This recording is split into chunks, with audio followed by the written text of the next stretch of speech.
જય શ્રી રામ. તો ભાઈ સવારમાં બધાને ગુડ મોર્નિંગ. અત્યારના લગભગ 8:30 વાગ્યા છે અને હું વ્લોગ બનાવી રહ્યો છું. અત્યારે અમે જવાના છે હનુમાન દાદાના મંદિર પાસે.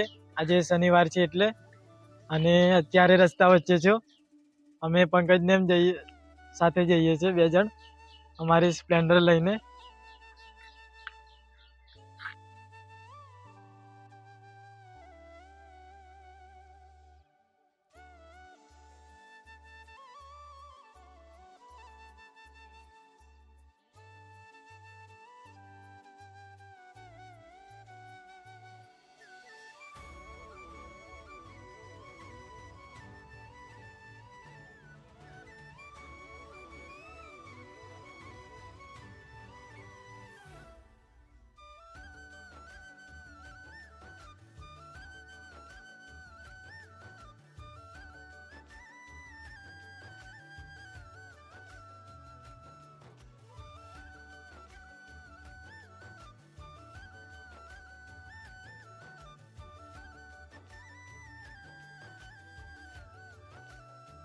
ચલો ભાઈ, અત્યારે આપણે દર્શન કરી લીધા છે અને તમે અહીંયાથી દર્શન કરાવી દો.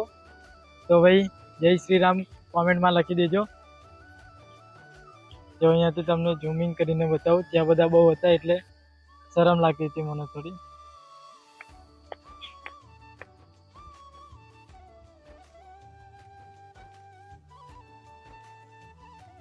ચલો ભાઈ, અત્યારે દર્શન કરીને આપણે જઈ રહ્યા છે. એક તળાવ છે, ત્યાં મસ્ત નજારો છે. આ પાછળ રસ્તો છે અને આપણી ગાડી અહીંયા રહીને આપણે જવાનું છે. તો ચલો ભાઈ, હવે જઈએ ત્યાં.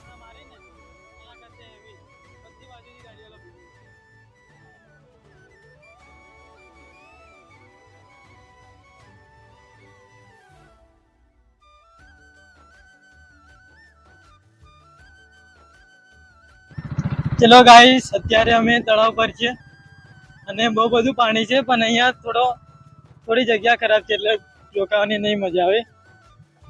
અને ત્યાં ઉપર જ્યાં લાઈન છે ત્યાંથી ઉપર ચડીને તમને બતાવીએ કેવું સરસ દેખાય છે. ચલો ભાઈ લોગ, અત્યારે આપણે કાળિયાકુવાના તળાવ ઉપર આવી ગયા છે. બહુ મસ્ત તળાવ છે, મોટું છે. તમને આગળ કરીને બતાવું. જો ભાઈ, છેક ત્યાં પેલા ખૂણાથી નકશા જેવો આકાર છે આનો. અને અહીંયા આ બાજુની સાઈડ પગથિયા છે. અહીંયાથી લગભગ ઉતરાય એવું લાગે છે. હા, ઉતરાય એવું જ છે.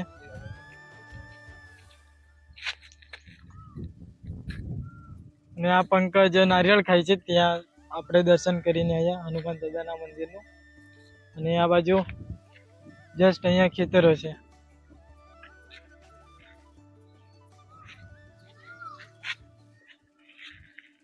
ચલો ભાઈ, હવે જઈએ આપણે ઘરે. અને ઘરે પણ થોડું કામ કરવાનું છે.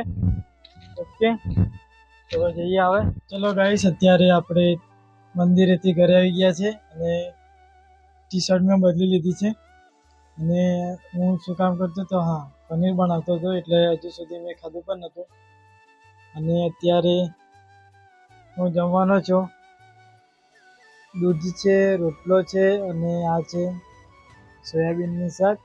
અને હું બનાવતો હતો પનીર. જો આ બનાવીને અહીંયા દબાણ પર મૂક્યું છે. અને ખાઈને આપણે બીજું કામ કરવાનું છે.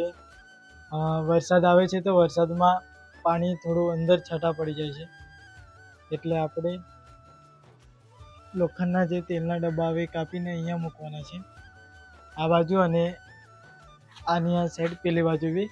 એટલે હવે આપણે ખાઈને કામ કરવાનું છે. અને ત્યાં પેલી બાજુ હળ ફરે છે.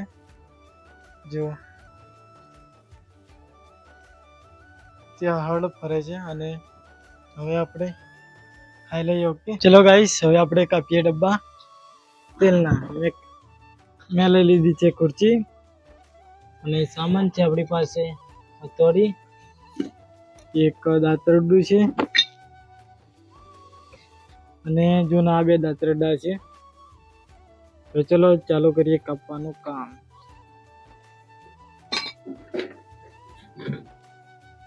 પહેલા આનાથી છેદ કરી લઈશું અને હથોડીથી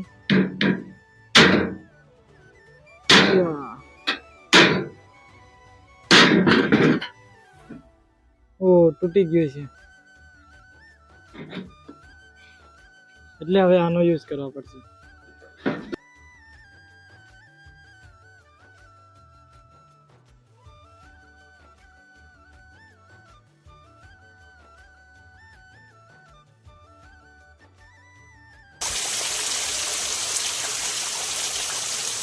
ચલો ગાઈસ, અત્યારના 5:30 થઈ રહ્યા છે. હું બપોરે ગોધરા જતો રહ્યો હતો એટલે મારાથી કામ ન થયું.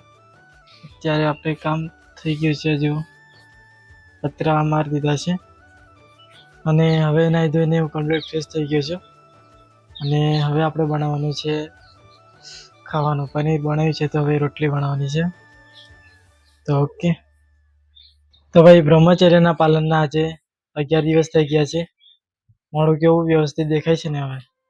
તો ભાઈ ઓછામાં ઓછી 90 દિવસમાં એટલે કે 3 મહિનામાં મોઢા ઉપર સારી એવી ચમક આવી જશે અને થોડું બોડી પણ વ્યવસ્થિત બની જશે, એટ્રેક્ટિવ. તો જોતા રહેજો વ્લોગ. અને આપણે પાવાગઢ જશું ત્યારે સરસ વ્લોગ શૂટ કરશું. અત્યારે ઘરે વ્લોગ શૂટ કરવામાં એટલી બધી મજા નથી આવતી. તો ઓકે, સબસ્ક્રાઈબ.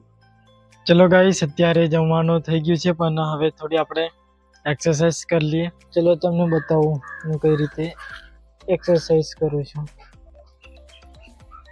કપડાં ખરાબ ના થાય એના માટે નીચે કપડું અને ઉપર એક ગાદલું મૂકી દીધું છે.